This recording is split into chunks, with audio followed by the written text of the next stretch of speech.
Nothing is impossible, but certain things are highly improbable. Don't think I'll meet your kind again, not in this lifetime.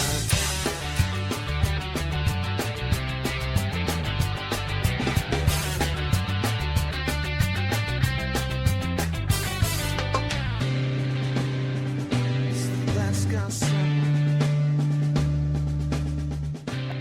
Hello, everybody, and welcome back to another edition of Bradley's House, the podcast. I'm your co-host, Jarett, or she is the matriarch of the Bradley's House podcast, Kellie Noel. Kellie, how you doing today? Good, but I think matriarch makes me sound old, so we'll have to discuss that later. But thank you. I don't know if it makes you sound old. I think it makes you sound strong, authoritative. All right, let's go with that. I'm good. All right, we'll good. go with strong and authoritative. How's everything going, Kellie? We've got a lot going on the podcast. I know you've got a lot going on at the foundation. How you maintaining with all this? You know, busy but good. Keeps me out of trouble, so no complaints here. Well, we had a lot of fun on our last episode. I've been getting a lot of great feedback from people that really enjoyed the female version of Bradley's House. We had Stacy and Soma on, and Brindy joined us as well. And it was a great episode. It's had some wonderful feedback. What have you been hearing after the episode? Definitely great feedback. I thought it was a lot of fun for me personally. I love all those women, and it was really exciting for me to be able to talk with them.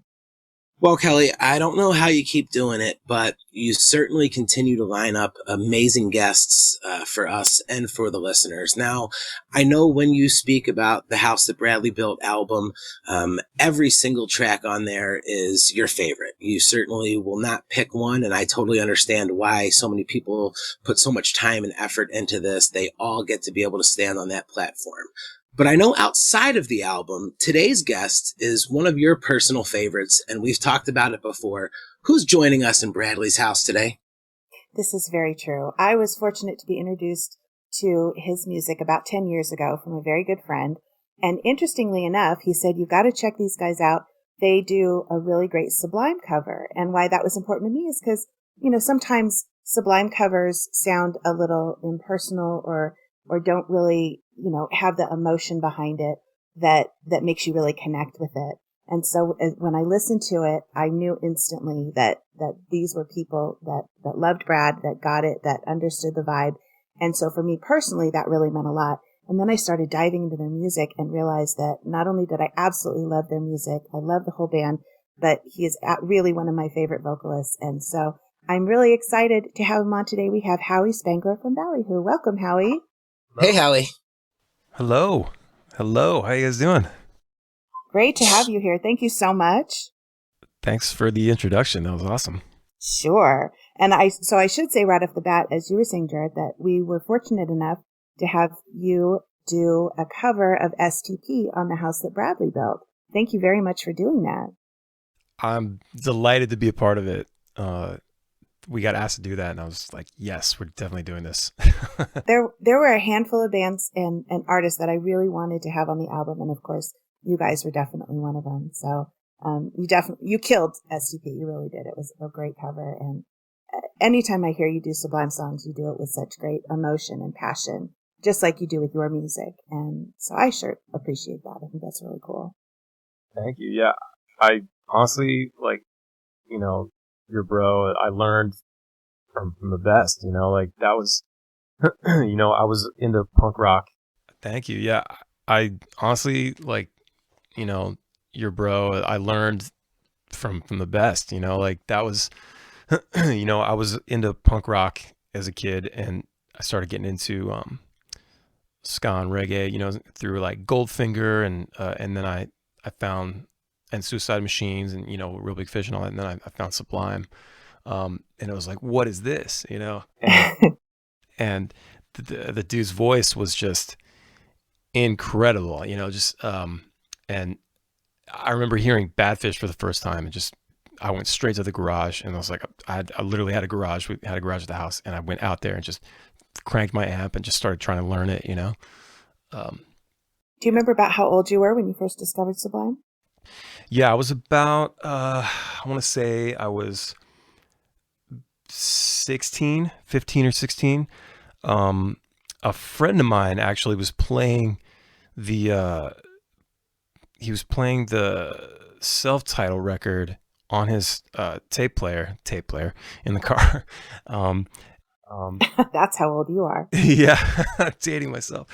And I remember like being like, oh, this is pretty cool, you know. And it was like I think Wrong Way came on. It was like cigarette pressed between her lips and staring at her tits. Like I remember laughing at that line, you know, and just like that's funny, that's cool, you know.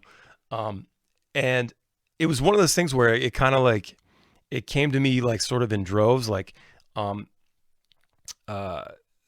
was when Santeria came out.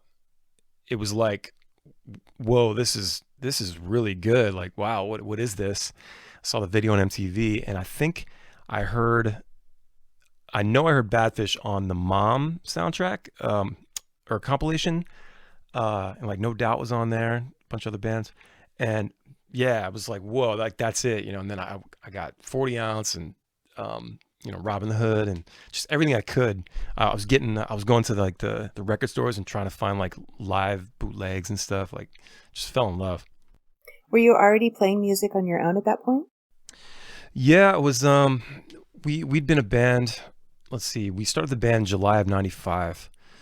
So it was like a good year, you know, before I really found Sublime. But we had played our first show. We practiced like every day for 8 months. Yeah, until our first show on March 1st. We're coming up on 25 years of shows since our first show. Wow. Yeah, so That's awesome. Now, I think one of the things that I wanted to point out is I think a lot of times when we hear bands that have that kind of sound and feel that a Ballyhoo has, or people that are influenced by Sublime, they just assume that you're a West Coast kid who grew up hearing Sublime on the radio all the time. But that's not the case with you, correct? Yeah, we got that all the time, especially in the beginning. It was like, you guys from California, right? We're like, nah.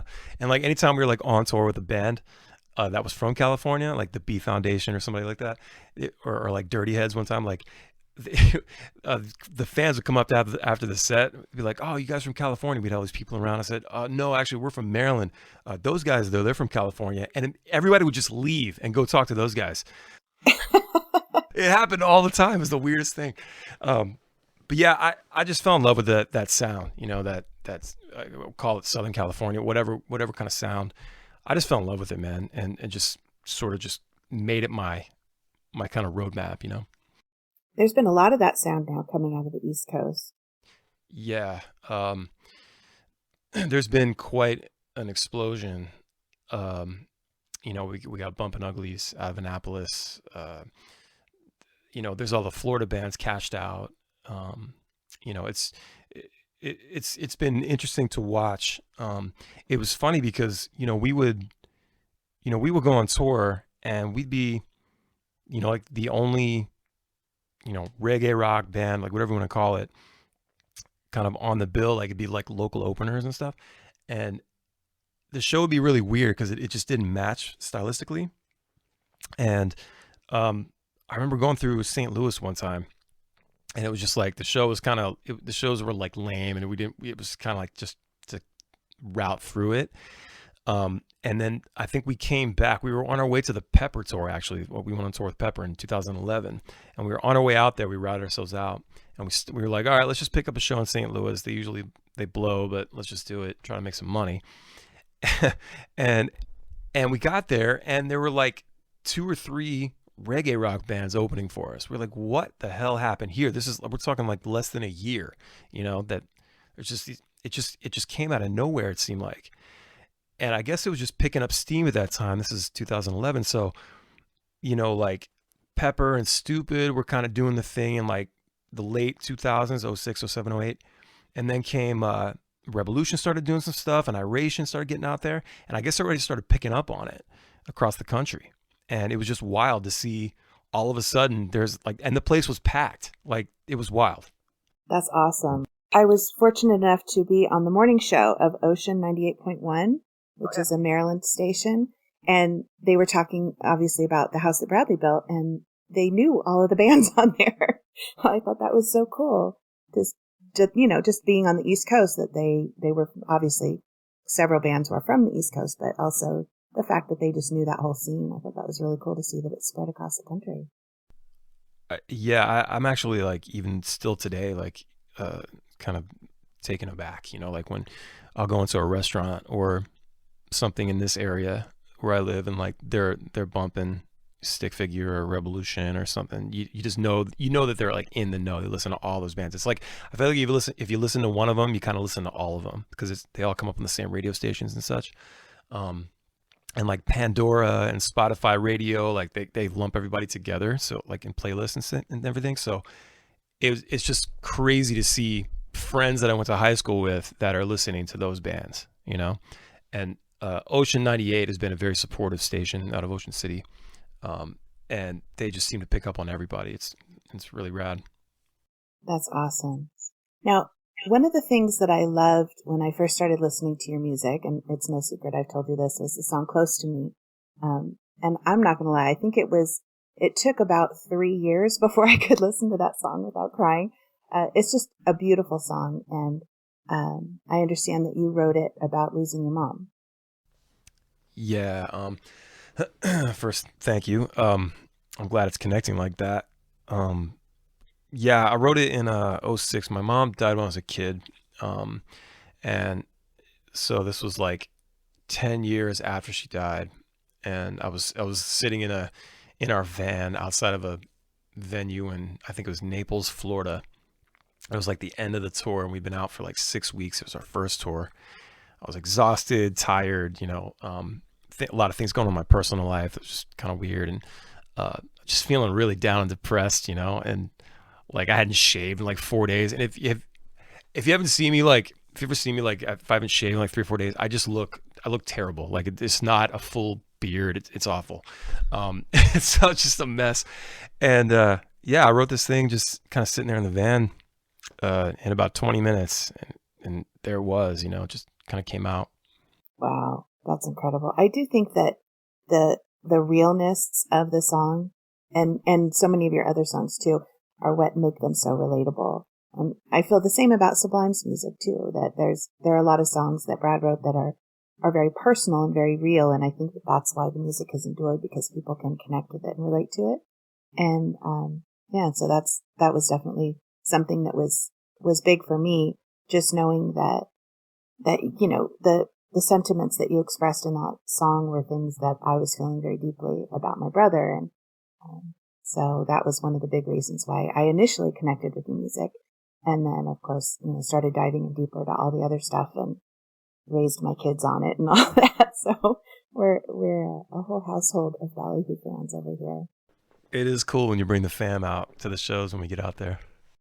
Yeah, it's really fun. And there was even one where we brought a bunch of friends and friends' kids and all that. I don't know, we had 12 or 15 people there. It was a lot of fun. But your shows are always great. And I love the fact that I, have been able to turn my kids onto it. And they, have just embraced it.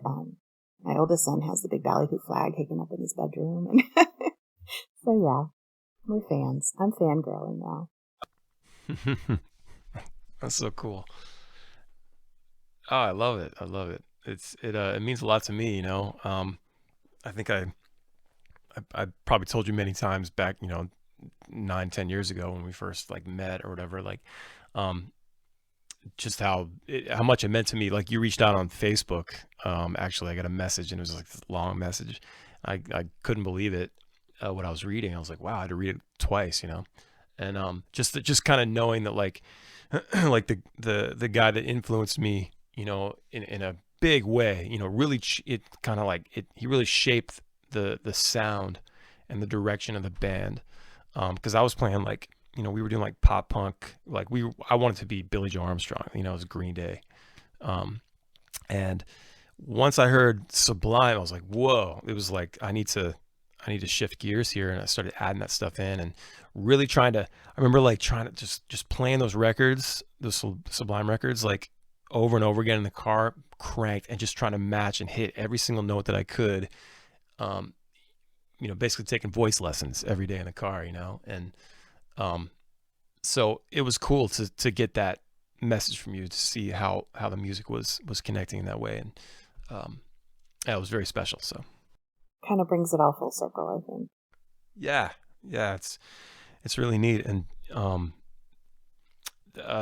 you know, being we've been asked over the years to like do Sublime stuff, you know, like um we did a I think, yeah, it was like the Fells Point Festival in Baltimore. They were like, had all these bands coming and just doing cover sets, and they asked us to do Sublime. So I think we played like 10 Sublime songs, and the crowd went crazy. And you know, and then we did that one where, I guess, where you first heard us on the Forever Free was the name of the album. We did 40 ounce. And then now the house that Bradley built, yeah, it was, I'd heard they wanted like acoustic, and I was like, all right, I guess I'll just do it by myself. And when I started strumming it and kind of singing it, I was like, okay, yeah, this is the way to go. I feel like this is going to be like really strong. And once I actually dug into the lyrics, I was like, wow, this is really dark. It sounds like such a fun, upbeat song, you know, and it's just very dark lyrics. Yeah, they really are. I remember you had posted a video when you were recording it, and we chatted back and forth a little bit, and I appreciated the fact that you understood the meaning behind the lyrics, that it's not a happy song. And I think that makes a big difference. You know, when you're covering a song, it's important to know the intent behind it to really get the feel for it, and you definitely captured that. Thank you. Yeah, it's definitely a pleasure and an honor to sing that. And you know, me, you know, I haven't gone through those things that he went through, and you know, so I just did the best I could to just sing it, and you know, give it as much fire, you know, and sell it, you know. So Why did you choose that song? it's just one of my favorite songs by them. It's like, I mean, I have many, you know, but that song always stuck out. And I love the dynamic of it. I love how like it's got like 4 different tempos, and it's all over the place. And even like it's stylistically, it's like ska punk and you know, rock in the choruses, and then it's like that kind of slow, like bluesy kind of thing in the middle, like and then it picks up on the ska stuff. It's, I don't know, it's fun, and it's like very chaotic, and the melody and everything. I mean, all that I need, you know, look at all the love I found. I mean, that's huge, and especially the way he sings it, you know, just love it. Yeah, absolutely. It was a great choice. You really did a great job on it. So tell us about some of the other things you do besides Ballyhoo. You're involved with a lot of other bands. You do some producing. Yeah, been producing bands for about 4 years now. Started with Bumpin' Uglies, local boys here. Them and another band up in the Boston area at the time. They brought me. It was funny. Like one of the first production jobs that I had was like working on a record where the singer had been in a car accident, and he was basically like he can't communicate anymore, and like he's just kind of bedridden and very, you know, kind of a weird situation. And like, but luckily he had recorded. He was very passionate about singing, and when he did his demos, he did it as if he was recording a record, like this is forever kind of thing. So a lot of the stuff we had to work with, it was like vocals, guitar, maybe some like, you know, programmed drums to kind of get the idea out. But we ended up building the album, like building the songs around his vocal takes, which was super challenging. So this is like my first production, you know, and I'm supposed to like help make this thing, you know, realize this guy's vision, and I can't even talk to him about it, you know. And so we finished the record. I think we did like 9 songs or something, and they told me that they sent me a video actually of him listening to the tracks, and you could see it in his face that he's like super stoked. He's like very happy with what we did with his songs, and that was like, whoa, you know. Yeah, it's like super heavy, you know. Um, and then on the other side, I was working with Bumpin' Uglies kind of at the same time, and this was more traditional style, you know. But yeah, we just went in and kind of told them, you know, let's change this. Oh, that sounds great. Hey, you should sing this. You know, just kind of helping them. When a band's recording themselves, it's hard to kind of step outside and sort of notice the little details, because I think production is all about the details. Um, I'm not there to change the band's sound or anything like that, but I'm there to like catch like the weird moments that, like, you know, like a weird drum hit or a fill that's not in time, or, you know, like, you know, when they're singing, like I'm catching all the, you know, when they go pitchy with it or something, we fix those things in the moment. Um, but I'm there to help serve the vision, you know, so that's kind of how I approach everything. And I guess since then I've got many projects under my belt. So I've been very fortunate to have bands approach me and want me to be a part of it. That's awesome. Love Bumpin' Uglies, by the way. And of course, they're on the house that Bradley built as well. I was super stoked to have them. I'll tell you from my point, you know, Ballyhoo, Bumpin' Uglies, Tropidelic, I really enjoy seeing East Coast bands, you know, really making waves in the scene, because I'm from the East Coast. I grew up in Philadelphia. And, you know, for a while, I thought I was like the only Sublime fan in the world. And then these Facebook groups started opening up, and I moved out to the West Coast, and I was like, oh my God, there's so many of us.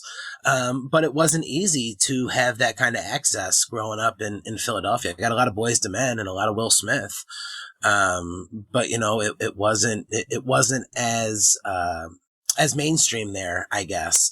And so when I see bands from the East Coast like you guys, you know, it's just it's really cool for me to see. That's great, man. For the record, Boyz II Men, I listen to them all day. That band's so good. Okay, I was thinking that about Will Smith. I'm a huge Will Smith fan. I actually sat next to Will Smith at a Sixers game. And it was, so Allen Iverson, who was a player for the Sixers, his mom used to sit courtside, and she'd hold up a big sign, said, "That's my boy." And the one time a friend of mine and myself, we went down to a Sixers game, and I said, "I'm going to go up and talk to Allen Iverson's mom." We're like 15-year-old kids at the time. So I walk up and introduce myself and tell her what a fan I am of her son. And she says, "You guys coming to the game on Sunday?" And I said, "Well, not everybody has 70 million at their disposal. So we won't be at the game on Sunday as well." She said, "You guys meet me out front. I'll bring you into the game." So sure enough, that Sunday we went down, we waited out front. Allen Iverson's mom brings us into the game, and we're sitting courtside, and Will Smith and Jada Pinkett and DJ Jazzy Jeff and his wife or girlfriend came and sat down right next to us for the entire game. And it was really a pretty cool experience. Will Smith is an awesome guy. On the flip side, I got to meet one of the members of Boyz II Men in the Las Vegas airport. And for anybody that's listening, go to the Bradley's House group page, and I will share the picture of how miserable this gentleman was having to take a picture with me in the airport. It's the greatest picture you've ever seen in your entire life. I walked up and told him what a huge fan I was, and when you see the look on his face, just telling the story doesn't do it justice. But you know, so that's what I was exposed to. So being able to hear you know, bands like Ballyhoo and Bumpin' Uglies, and knowing that the East Coast is you know, really kind of making some moves in this reggae rock, Cali reggae, whatever you want to call it, scene. It's really cool for me, because I love the music, and now I love that bands like you guys are representing it on the East Coast. Yeah, man, it has been very cool to see it flourishing the way it is, and I feel like, you know, this whole scene, like I kind of refer to it as American reggae, and it's like an umbrella. So you got your different genres within. There's the like ska punk reggae, you know, there's the roots reggae, dub reggae, all that, pop reggae, and I just see this scene. I think it's great because, you know, as opposed to like the ska boom, the third wave in the late 90s, it was that it only lasted like 2 years. It was like MTV got a hold of it and just ruined it. And I feel like because this scene hasn't had that, you're not really getting any radio bands. Like, I mean, other than Dirty Heads, you're not really hearing like anybody else on the radio. And also the fact that MTV isn't a thing and there isn't just one place for consumption anymore. It used to be just radio and MTV, right? And now it's like everybody listens on Spotify, Pandora, Apple, YouTube. It's like it's all fragmented. So I think that actually helps. It helps it so you don't overdo it and ruin a good thing, and just burn it out. So this whole genre, this whole scene has just been growing since the early to mid 2000s. And the spark was Sublime to me, and that's where I'll get to that in a minute about the house that Bradley built. That's where that really comes to fruition. But so it was like there was some time off. Some bands were kind of being born out of that. And then mid 2000s, you start seeing these bands popping up, and then it started like, I believe it was like more than just the West Coast, but the West Coast started really like exploding first. And then over the last 10 years, you've just seen it across the country. And then now it's like the East Coast is in there, and it's become a national thing. I think it's so, I mean, you go to Cali Roots and it's sold out 3 days in a row. There's Reggae Rise Up, which sells out. And it's just these big festivals, but it's all under the radar. There's still so many people that haven't heard of this stuff. And I feel like there's so much room to grow, and it's just going to flourish for a lot longer. And we probably haven't even hit the peak yet,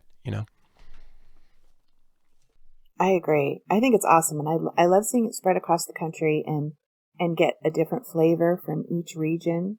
And then, as you said, the festivals, you come together and you get to hear it all.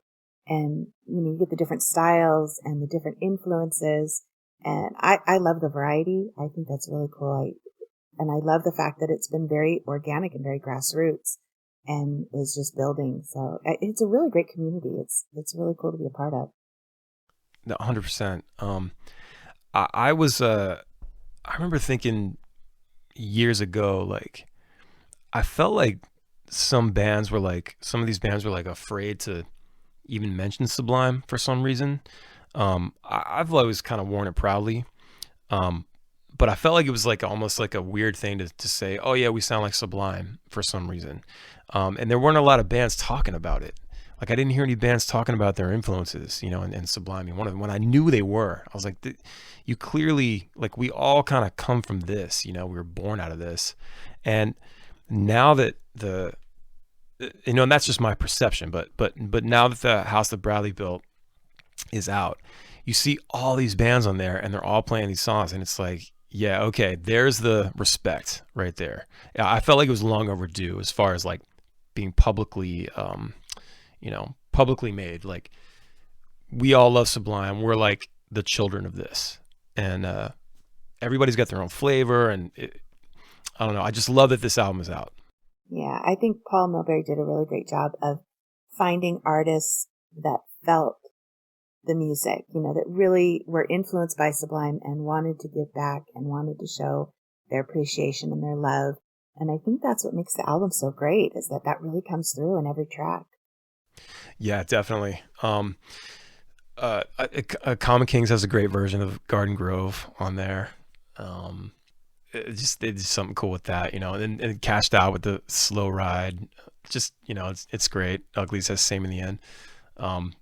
It's just cool, man. It's cool to see all my homies on there, and everybody's doing it, It's a great album. And, hearing you say that, I used to think about that a lot too. Nobody ever mentions Sublime when that if you're playing anything close to this genre, Brad is and has been an influence on it. But, to me, without fanboying too much out on Sublime, it's like, if you ask a basketball player to model your game after somebody, none of them are going to say Michael Jordan, because that's a hell of a standard to be held up against. So I think maybe that's part of the reason why people shy away from calling that out, because, he kind of started this whole thing. So to say you're like him, nobody wants to have that comparison, I don't think. Yeah. And, I would think that anybody, if you said that or whatever, like, it wouldn't be like, I would hope I wouldn't hear like, well, there will never be another Sublime. Yeah, well, no shit. Like, of course not, you know? Um, but like we get these influences. We're just one of those bands that kind of really wears it on our sleeve. I'm not afraid to show like who we're influenced by. You know, you can hear it in the music. You know, like I mean, I love 311 too. So you hear some riffs and shit. You know, like it just and sometimes the groove on the drums, and then a lot of our old songs like just Green Day heavy. You know, just like pop punk. So I don't know, man. I just like writing good music and at least songs that I think are good. And it just happens to be kind of based around those sounds that I picked up as a kid. Yeah, and after the Z-Man was on with us on episode 3, it's confirmed that I'm allowed to like 311. He backed off of his comments a little bit. He still hasn't given them key status yet, but he did say it's okay to like them again. So I don't have to be a closet 311 fan anymore. That's good. I was kind of wondering that about his circle. Like, are you allowed to like 311 or what? Yeah, I told him too much power.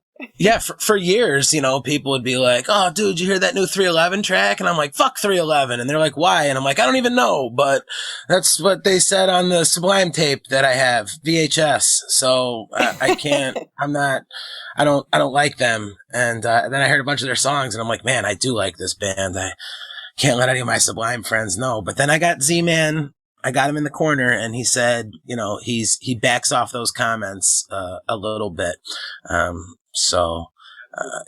It's cool. It's totally cool in the community to say that you like 311 now. The beef is over. That's good to hear, man. Because I've been a huge fan of both of those bands since I was a kid. So it's good to hear. I saw his documentary. Holy shit! Right? Yeah. Wow. Yeah, that's The Long Way Back for anybody who hasn't seen it yet.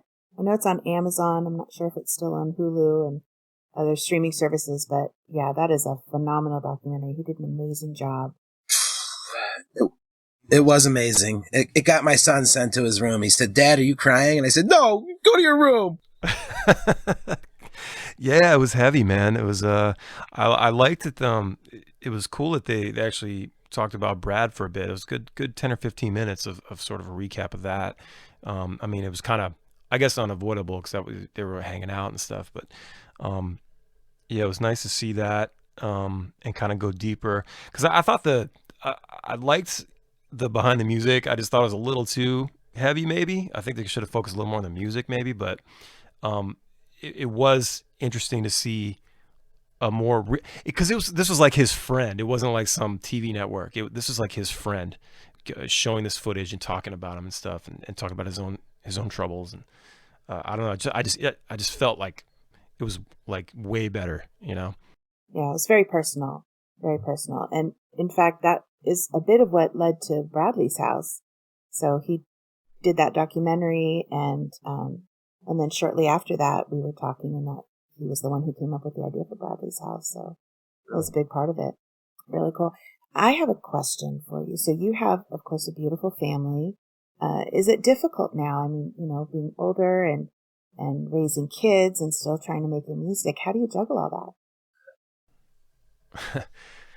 Oh man, it's a never-ending battle. It's like, you know, you love everything. You love the music. You love the family. You know, and there's got to be time for both.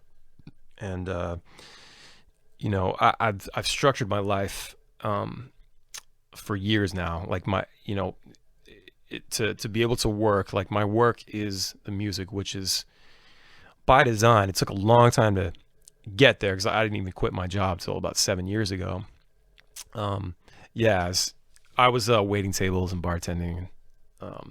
Yeah, it was like, you know, it was good because they were cool about, you know, not many jobs will let you, you know, go on tour for 2 months and be a rock star and then come back and, you know, serve salad and breadsticks, you know, like it's like it's I definitely lost a few jobs because of it, but it was always the goal I knew that I didn't ever want to work for anybody. Like I'm doing this right now, but I'm eventually not going to work for someone. I'm going to make my own money, have my own stuff going on. And I finally made the flip, I guess, in 2013. My son was 2 or 3, and I was 32 years old, and I just come off tour with Authority Zero, and it was a great fun tour. I think we were gone for like 6 weeks, and I'd been on many tours, at that point. And, it's like I got home, and for whatever reason, it was the ego or whatever. I was just like, I can't go back to waiting tables. I can't do it. Like, just, people telling me the soup is cold and it's just, and getting mad about orders. It's just crazy. I don't know. I just couldn't do it anymore. And I knew that, I also knew that like my time was being eaten away by this, like, I'm pulling doubles all the time just to make this money and support the family. I wasn't seeing the family very much because I was working so much. Then I was like, all right, I got to make a change here because I'm 32 years old. When am I gonna, when will I be able to support the family with the music solely? And I knew that like it's not going to happen if I don't like take a leap right now. Like I've got to take my time back and start working on learning how to record myself and writing more songs and getting better at that, and being home, and because I'll be at work, like at the time it was MySpace. I'm on the MySpace app, which was super slow and shitty, and I'm trying to message fans back and mention and announce tours and things and do tour dates, all in the walk-in fridge, and I'm getting in trouble. Like you're gonna lose your shifts. I'm like, oh Christ, and so like I wanted to be done with that and just be at home and just sort of like have no worries. It was scary because the money wasn't great, and I was like, okay, I really need to dive in if I'm going to do this. But I challenged myself, and I was like, all right, I'm done. I told Danielle about it, and I was just like, hey, I gotta do this. I really gotta, focus. And she was cool with it, and she was probably scared to death, but so what? 7 years later, 8 years later, here we are. Like, Seemed to work out Good for woman. you. yeah, man. It's I get, sometimes I get sad thinking about people that like, 'cause like at the job there when I was waiting tables and stuff, like they're like these men and women that are like 55, 60 years old waiting tables, and I'm just like, God, I don't ever want to be that. I don't ever want that to happen to me.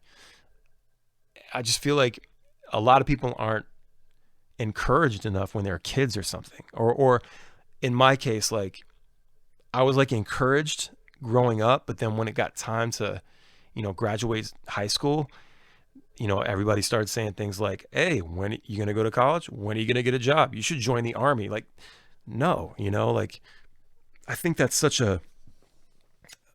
it's such an antiquated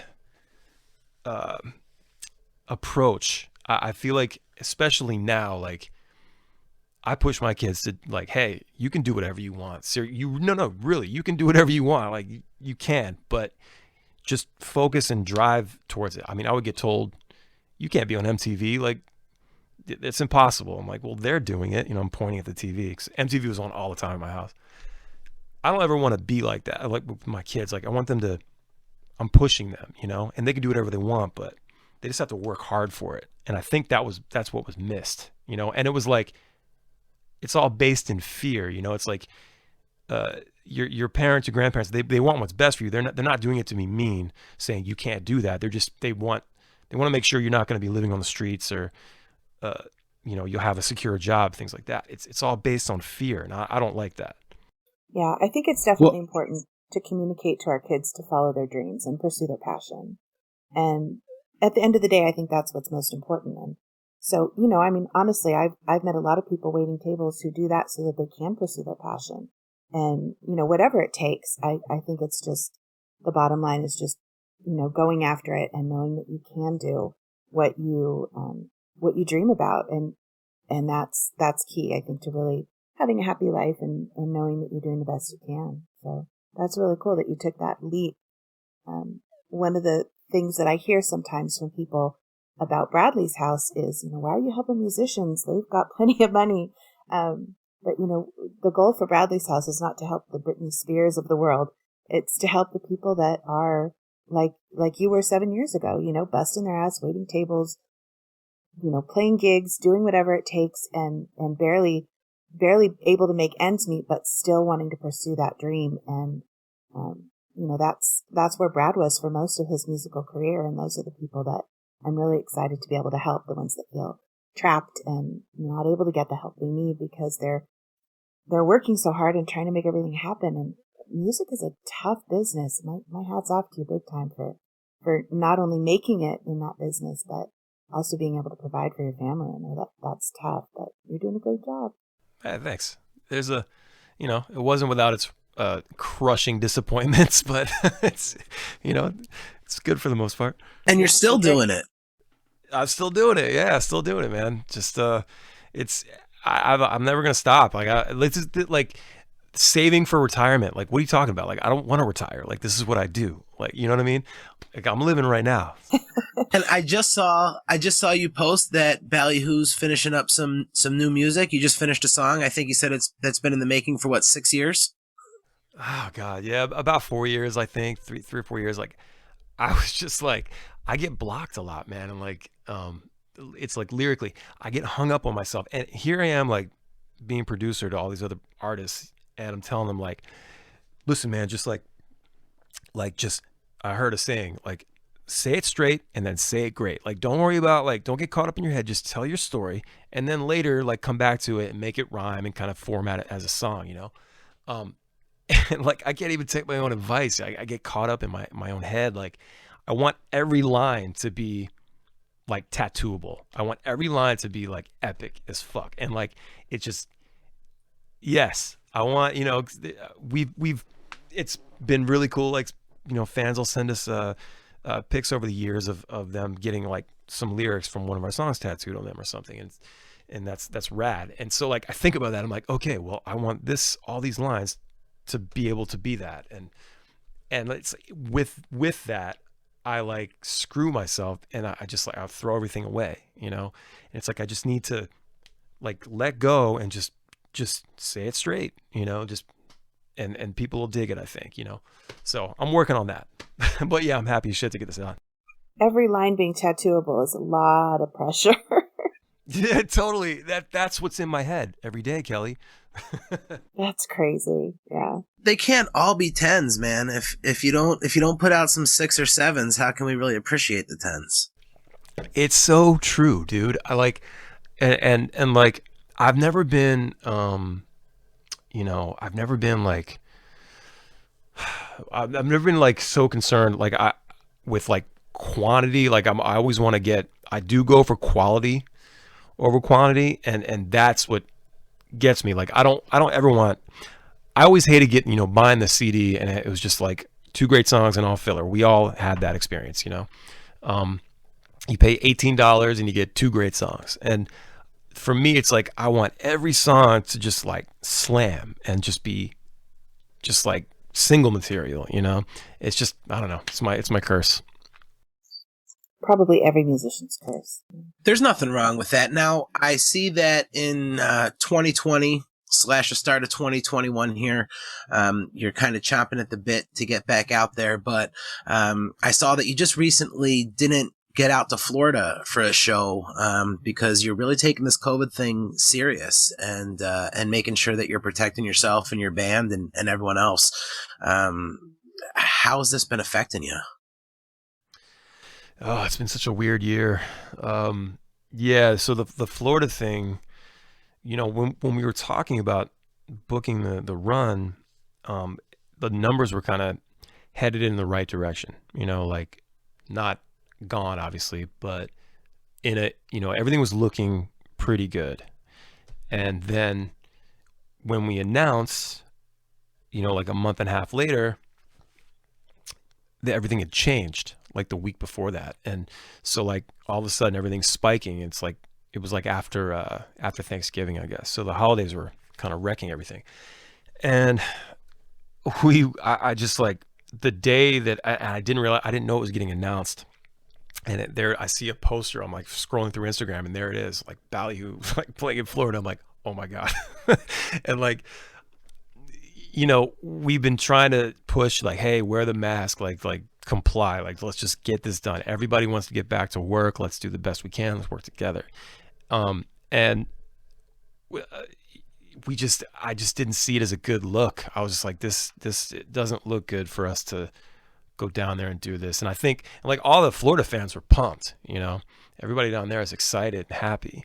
And then we had some people on the outside sort of being like, whoa, this is really irresponsible. We had a couple people like really throw some nasty words at us. And it just got to be just like, yeah, they're right though. Like we should lead by example. And we didn't want any sort of black mark in the band's history over like 4 shows in Florida. And on the flip side, look, there's nuance to everything, right? So like I can't hate on the bands that are playing there, especially the bands that live there, when it's such an open experience. Like the governor's just letting everything be open. It's just, that's the culture down there right now. And a lot of those bands that I know, they're still baby bands and they can't afford to take off all year long. They, just like anybody else, they got to get back to work, and if people are willing to go, I mean, I don't know. It's like this, it's not my say it for what people do, but like, we just decided that we weren't going to do it. And that was it, but as far as like the rest of the year, we did do a drive-in show, which was great.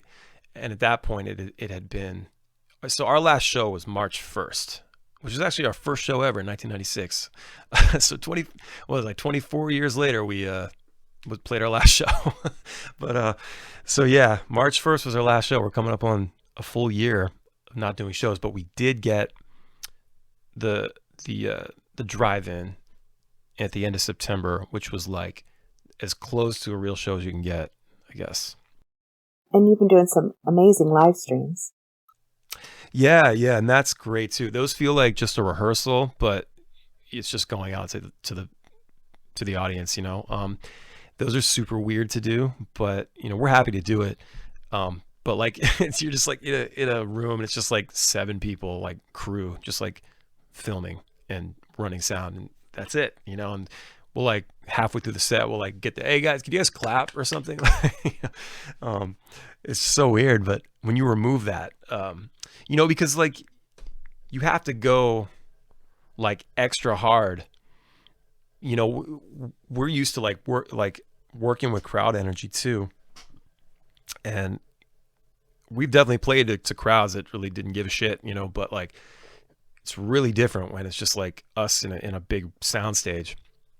But ultimately we know what it's for. Us and the fans are getting something from it. And the fans have been super supportive, keeping the band afloat. And I think that like, thank you to them. What was great is that it forced us to innovate. And I think some good things came from this, as shitty as it is. Everybody hates this, but like you have to make do with what you have. And we were able to like really turn it around, and we just took everything online, including the merch store. And so you just get creative. You do the stream, you make it an event, you make a live stream t-shirt or hoodie or something, poster, whatever, and that's significant to that one night, and it's on sale for like 2 days, and then you kill it. And it's like you create this demand and kind of fun excitement, and the fans just support, man, and it's been huge. Yeah, like I said, those live streams were a lot of fun. And as fans, we do get sort of anxious to hear the music in that sort of live environment setting. And even if it's just in my living room through the TV, it's really cool to be able to have that experience and that energy again, in any way we can get it, for sure. And I do think, like you were saying, it really forces you guys to be a bit more creative and to innovate. And I think all the artists that are still able to maintain through these crazy times are doing the same thing, just finding new and exciting ways to to engage with fans and keep that going, because we all need it. You know, you guys need it from your end, and the fans, we all need it from our end. And so I think it's really cool to see how people have been sort of coming through it. You know, I've seen you doing lots of other things. My boys each got a couple Dream and Grind shirts for Christmas. You know, we like to support in any way we can. Yeah, I appreciate that. That's what I'm talking about. It's like, you know, I do the podcast and have the clothing line stuff on the side, and do YouTube videos, and I just like making stuff, you know. And I'm glad that I'd already been doing that stuff when this all went down, because I already had all the gear and everything I needed, and I already had like an audience built, you know. That's why, like, I think it's so important for artists to constantly be trying to try new things and figure it out. Like, it's not just about the music anymore, you know. It's so much more than that. Like, there's a video component, there's going live, there's building your audience and engaging your audience. It's not like it used to be.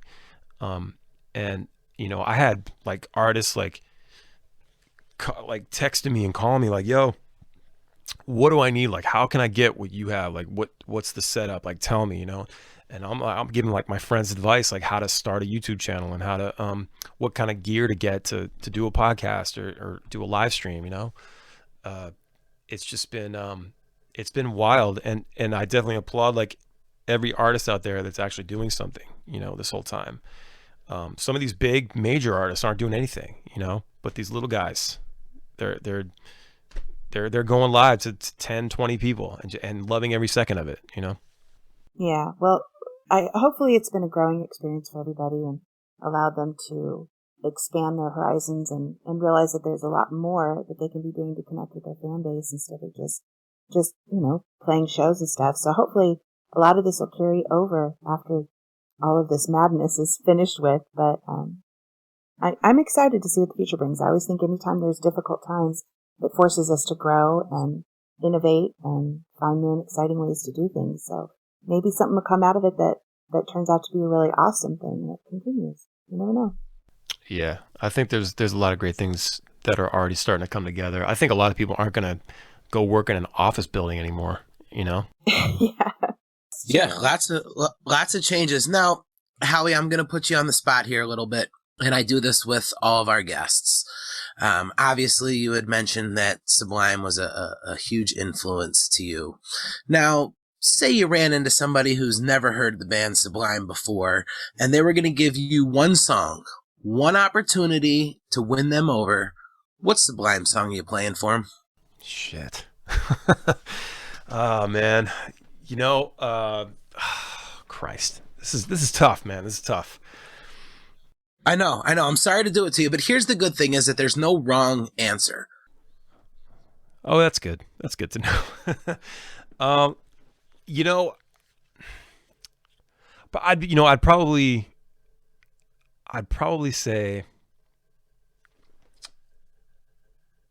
I don't know. I hate to say that. I hate to say this because it's like maybe, I don't know, expected or something, but like a song like Bad Fish or a song like Santeria, you know, the big hits, you know, like they're hits for a reason. They connect for a reason. You know, there's something there. And I feel like many, many Sublime songs can connect with a lot of people, which they have. But something about those songs that grabbed me, you know, from sort of obscurity, like not knowing anything about them. I mean, Bad Fish, when I heard that, the tone about it, like it sounded like 80s. It's like his voice was beautiful and just something. It was that beach surf sound. And then Santeria, on the other hand, was another one that really pulled me in. Just the hook, you know, the hook and the groove. Again, amazing voice. It just, yeah, I gotta say one of those. I would love to go deeper into the catalog, but I feel like one of those two songs is just like perfect to make somebody go, whoa, and then have them go, you know, dive in. No, that totally makes sense, and I get it. And you know, two amazing songs. And oddly enough, you're the first person to bring up Santeria. I knew it. See, I knew it. That's why I said that. yeah, you were the first one, and obviously it's, you know, one of their biggest, if not their their biggest hit. Well, Howie, we certainly appreciate you giving us so much time today. For anyone who's listening, where can they find you? Go ahead and plug your socials, websites, YouTube pages, whatever you got going on or coming up. Yeah, I'm all over the place. Just Google Howie Spangler, go to YouTube. I'm on there. Sub up to the channel. Tales from the Green Room podcast. Ballyhoo, my band, ballyhoorocks.com. Ballyhoo everywhere, Spotify, everywhere you listen to music. Yeah, come check it out. And if you're in a band looking for some guidance, hit me up. Thank you for taking the time to talk with us. We really appreciate it. I know you're a busy man. And thank you to Danielle and the kids for letting us borrow you for some time here. And thank you for all the great music you've made over the years and for being a part of the house that Bradley built. I appreciate you guys having me. It's been awesome knowing you all these years, and I'm so glad that we could be a part of this. And thanks for having me on the show. It's so sick. Well, we just got done having an awesome conversation with Howie Spangler from Ballyhoo. And again, the whole point of Bradley's house is to raise money through the Knoll Family Foundation to get Bradley's house open. And we're able to do that with a lot of help from different donors and sponsors. And today, Kelly, we have a very special sponsor with us. And I know you're very excited about having Sarah and Humble on the show, right? I absolutely am. You know, there's so many people that I talk with who have lost a loved one to addiction, and they feel that sense of helplessness, which I can relate to, of thinking, you know, I need to do something. I need to make this loss matter. And I feel really fortunate that we're able to do that through the Knoll Family Foundation. And I feel like we have a connection with Sarah because she is doing something very similar. She's taking that pain that she's experienced and funneling it into something that can help other people. So welcome. Thanks for being with us, Sarah. Yeah, thank you guys for inviting me. I'm happy to be here. Can you tell us a little bit about why you started Humble Collective CBD? Well, there's lots of reasons, but definitely it was inspired by my brother who passed away almost 6 years ago now.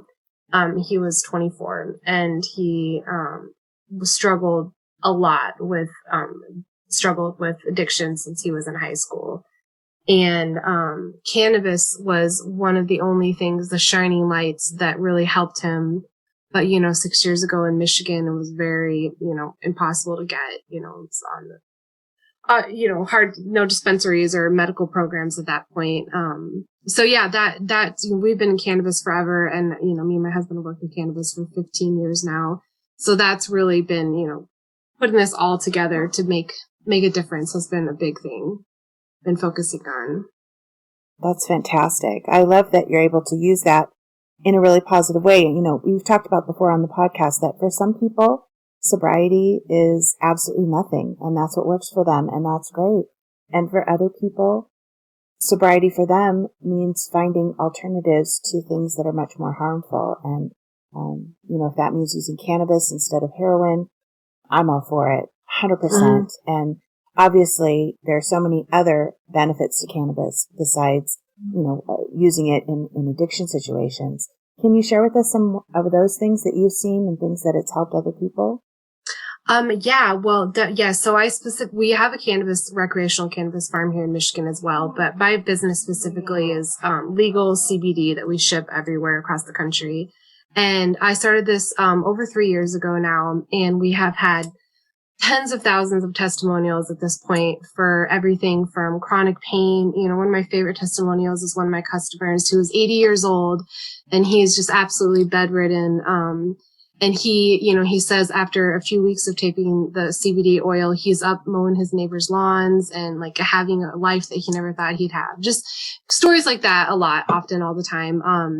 And yeah, anxiety, people that have struggled with such, anxiety, pain, CBD has a numerous list of things they can help with. And we're so happy that we can, provide that help for an affordable cost. And we love what we do. I feel like it shows too. We love helping people. We love it. We just love everything about it.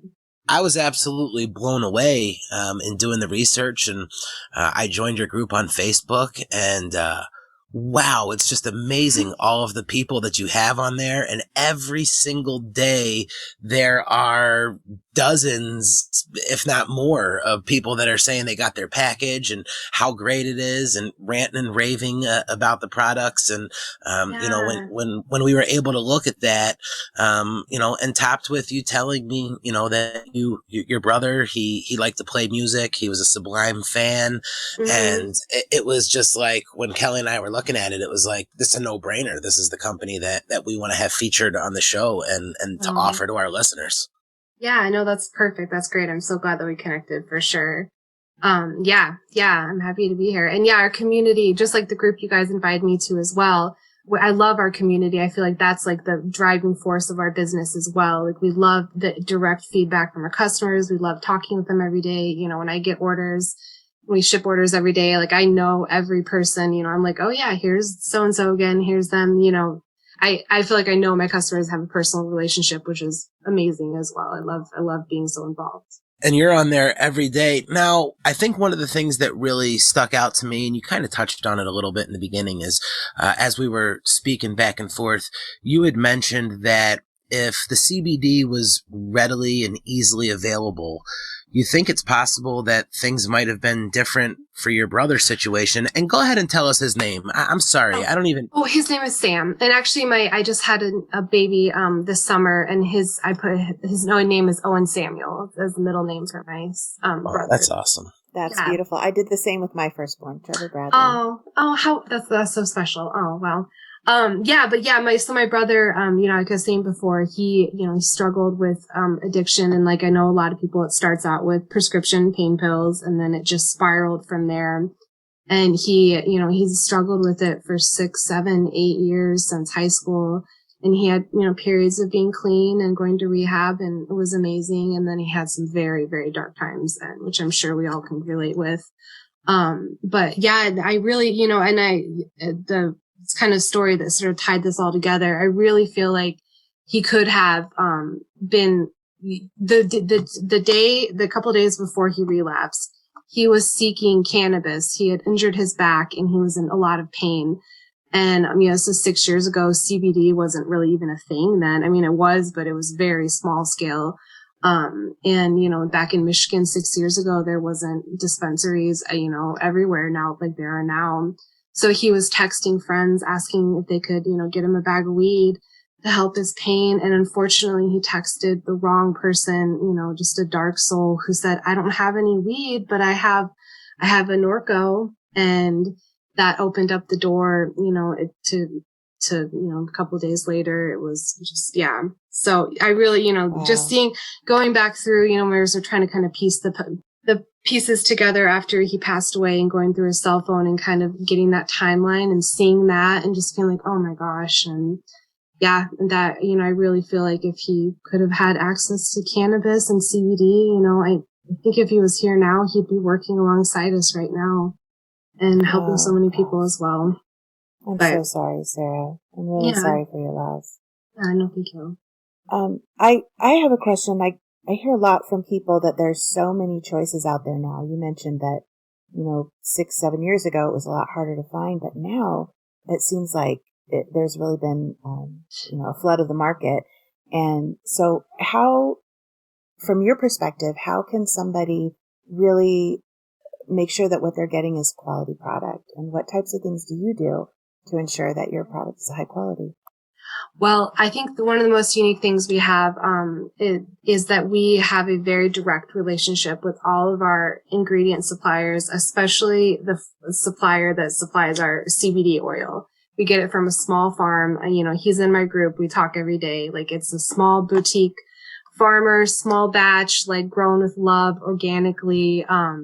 I feel like that's what kind of sets us apart from some of the bigger companies who, have mass produced, which is, like I say, it's still great. The CBD is great, anyway, but I think the thing that kind of sets us apart is the boutique small batch, like very involved, process that we do, and the connection, like the very intimate connection we have with everything we make. Like, we hand make everything. We don't do big batches. We don't outsource things. Like, we do everything in-house by ourselves, and we definitely pour our love and energy and passion into everything. And, it's like we're saying in our group and, just with our customer service, we're very, very customer oriented. We love to chat. We love to, answer any questions. Like we love to hear your success and we love to hear your testimonies. We love to help you troubleshoot. CBD is kind of a tricky thing. There's a lot of, little, questions. If you take the wrong dosage, it might not be helping you. Just little things like that. We love to help troubleshoot and get you feeling better. That's fantastic. I think that definitely makes a difference. Well, thank you so much for partnering with us and for supporting Bradley's House. And we're excited to support you guys as well.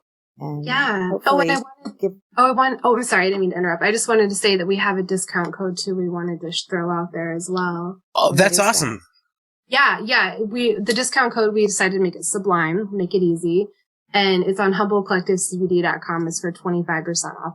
Oh, that's very generous. Thank you so much, Sarah, for sharing with our listeners. We really appreciate it. Definitely. It was so nice to talk to you guys.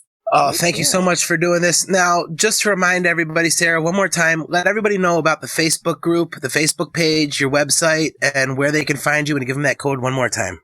Yes. So we love to chat with you. We have over 21,000 people in our Facebook group. It's the Humble Collective VIP group. If you search that on Facebook, you should be able to find us.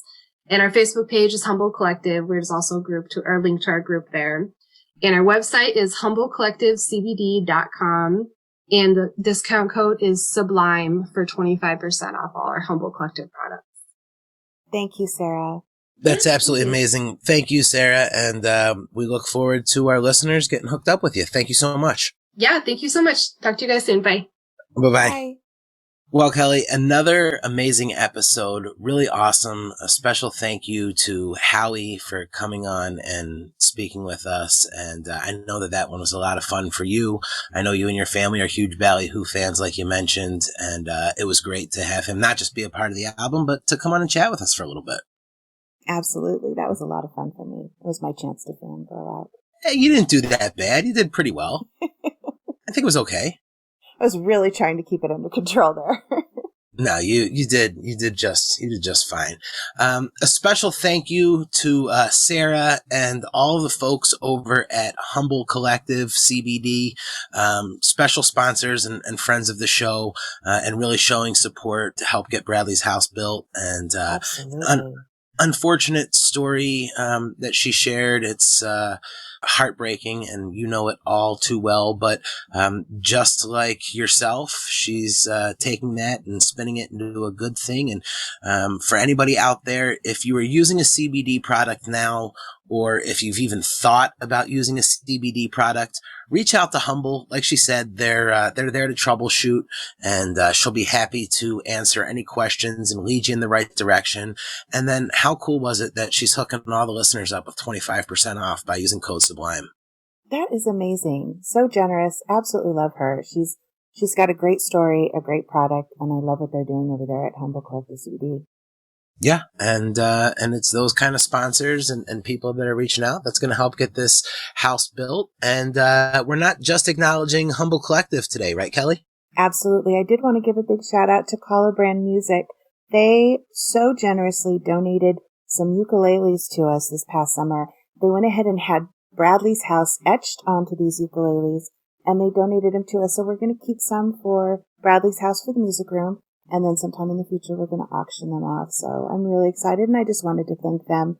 They do such a wonderful job. They do handmade ukuleles. They're all built by hand at their shop in California. So every single instrument is individual, and they're really beautiful. They sound amazing.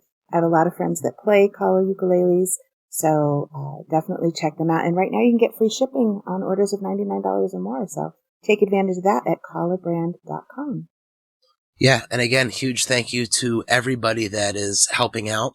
And guys, keep an eye out in the Bradley's House group and on the Noel Family Foundation pages, as there is a day of giving that is being put together by the foundation for Bradley's birthday on 2/22, my favorite number.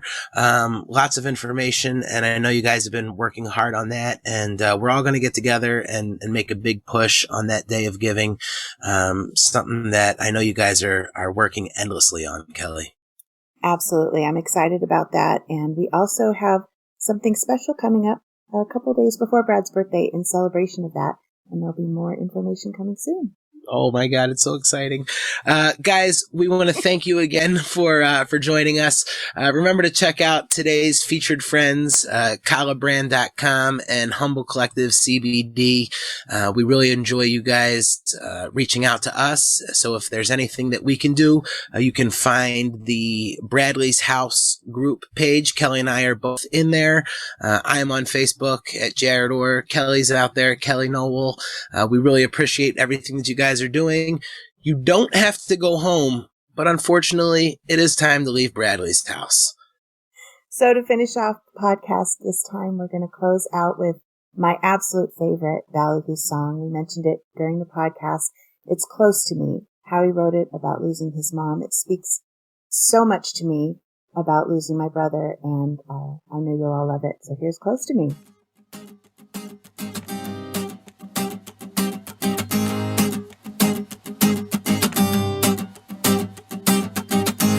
All these things I do to keep you close to me, and every day's another day from what we used to be. And I don't know what I've been thinking, cause this is much like hell. It's days like this I must insist I'm not doing so well. Oh no, get lost in you, like you know I often do.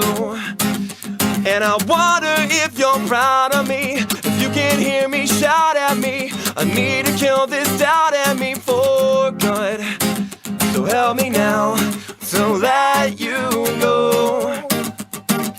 Think about these last 10 years and what they've done to me, and I don't think it's worth it. Hello, my name is Tyson with the Knoll Family Foundation, and I wanted to provide some resources to any men and women that need help and are struggling with drug and alcohol abuse.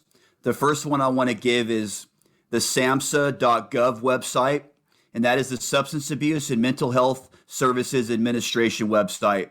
And their 1-800 number is 1-800-662-HELP. That's 1-800-662-4357. And you can always personally reach out to myself. My name is Tyson Sullivan, and you can email me at info@theknollfamilyfoundation.org. I have a lot of resources throughout the whole country, and I can help you get connected for